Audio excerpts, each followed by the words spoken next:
Hi everybody. आज हम बात करेंगे मिलेट्स के बारे में। मिलेट्स आजकल बड़ा ही ट्रेंडिंग में है, लेकिन मिलेट्स से जुड़े ना काफ़ी कन्फ्यूजन्स भी हैं और मिथ्स भी है। तो आज हम इसको सिंपल लैंग्वेज में समझेंगे ना। फर्स्ट क्वेश्चन अराइज कि मिलेट्स क्या होते हैं। ये एंशियंट ग्रेन्स है जो कि इंडिया में हज़ारों सालों से कंज्यूम किया जा रहा है। कॉमन इंडियंस मिलेट्स लाइक ज्वार, रागी, बाजरा, फॉक्सटेल, लिटिल, कोदो, तो ये सब होते हैं। ठीक है, लेकिन ये क्या है, इसका बेनिफिट ये है कि ये कम पानी में ग्रो करते हैं और ये इन्वायरमेंट फ्रेंडली भी होते हैं। और सबसे मेन पॉइंट कि ये ट्रेडिशनल इंडियन डाइट का एक हिस्सा है। लेकिन मिलेट्स को लेकर भी काफ़ी मिथ्स है, लाइक कि मिलेट्स को तभी यूज़ करना चाहिए जब आपको वेट लॉस करना हो, लेकिन ऐसा ज़रूरी नहीं है।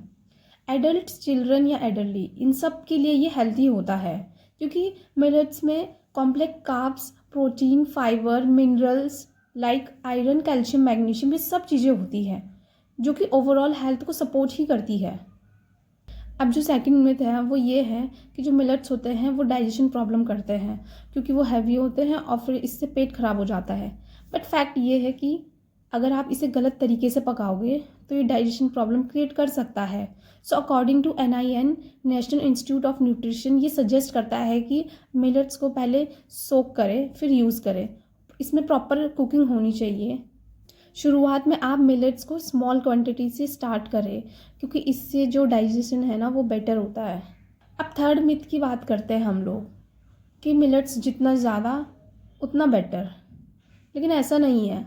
लाइफ में ना हर चीज़ का बैलेंस होना ज़रूरी है, तो इसलिए सिर्फ मिलेट्स पे ही डिपेंड रहना ये भी सही नहीं है। राइस, वीट, पल्सेस, वेजिटेबल्स, ये सब इम्पॉर्टेंट है, हमारी बॉडी की नीड है ये, इसलिए हमारी डाइट में वैरायटी होनी चाहिए। अब हम देखेंगे कि मिलेट्स, वीट और राइस, इनकी इम्पोर्टेंस क्या है या इनके क्या रोल है। ठीक है, तो सबसे पहले हम बात करते हैं कि मिलेट्स, तो ये शो करता है low to moderate glycaemic index. It means कि ये ब्लड शुगर को ज़्यादा स्पाइक नहीं करता है। इसमें ज़्यादा माइक्रो न्यूट्रिएंट्स भी होते हैं और ज़्यादा फाइबर भी होते हैं।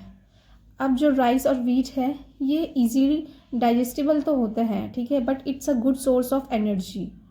तो बेस्ट अप्रोच यही रहेगी कि हमें इन्हें सारे ग्रेन्स को रोटेशनली यूज़ करने चाहिए, कभी वीट, कभी राइस, तो कभी मिलेट्स। क्योंकि ऐसे करने से क्या होगा, हमारे डाइट में एक बैलेंस बना रहेगा और सारी ग्रेन्स की जो रिक्वायरमेंट है वो भी हमारी बॉडी को मिलती रहेगी। अब क्वेश्चन बनता है कि मिलेट्स इतना इम्पॉर्टेंट क्यों है, क्यों उसको अपने लाइफस्टाइल में यूज़ करना चाहिए। तो जो मिलेट्स है ना, ये क्या करता है, ब्लड शुगर को कम करने में हेल्प करता है। ठीक, हार्ट हेल्थ के लिए भी ये बहुत ही बेनिफिशियल होता है और ये ओबेसिटी को भी कम करता है। लेकिन ये सिर्फ ओबेसिटी को तब कम करेगा जब इसको बैलेंस डाइट में लिया जाए। ठीक है, तो हमारा कुकिंग जो मेथड होता है ना वो भी हेल्दी होना चाहिए। अब जो मिलेट्स है ना, इनको हम अपनी डाइट में as a simple Indian recipe की तरह यूज़ कर सकते हैं। लाइक बाजरे की रोटी हो गई, ठीक है, ज्वार की रोटी, ragi dosa, foxtail millet pulao, millets khichdi, है ना। तो जो रिफाइंड ग्रेन्स है इनकी जगह मिलेट्स को ग्रेजुअली अपनी डाइट में इंक्लूड करते रहो। और जो रिफाइंड मिलेट्स होते हैं ना, इनको तो एकदम ही अवॉइड कर दो। ऐसे तो मिलेट्स हर किसी के लिए परफेक्ट है, बट कुछ केसेस में ना एक्सेप्शंस भी रहते हैं। लाइक कि अगर किसी को थायराइड है या फिर गट से रिलेटेड कोई इश्यूज़ है तो उनको पहले डॉक्टर से कंसर्न करना चाहिए, उसके बाद ही मिलेट्स को अपनी डाइट में इंक्लूड करें। क्योंकि इंडिविजुअल हेल्थ कंडीशन के अकॉर्डिंग ही डाइट प्लान बनता है, हर किसी का डाइट प्लान सेम कभी भी नहीं होता है। तो मिलेट्स कोई मैजिक फूड नहीं है, लेकिन बैलेंस इंडियन डाइट का ये एक इम्पॉर्टेंट पार्ट बन सकते हैं। हमेशा याद रखो, millets, pulses, vegetables and fruits, ये सब मिलकर ही एक हेल्थी प्लेट बनाते हैं। इसलिए बैलेंस, वैरायटी एंड मॉडरेशन ही एक हेल्थी लाइफ का राज है।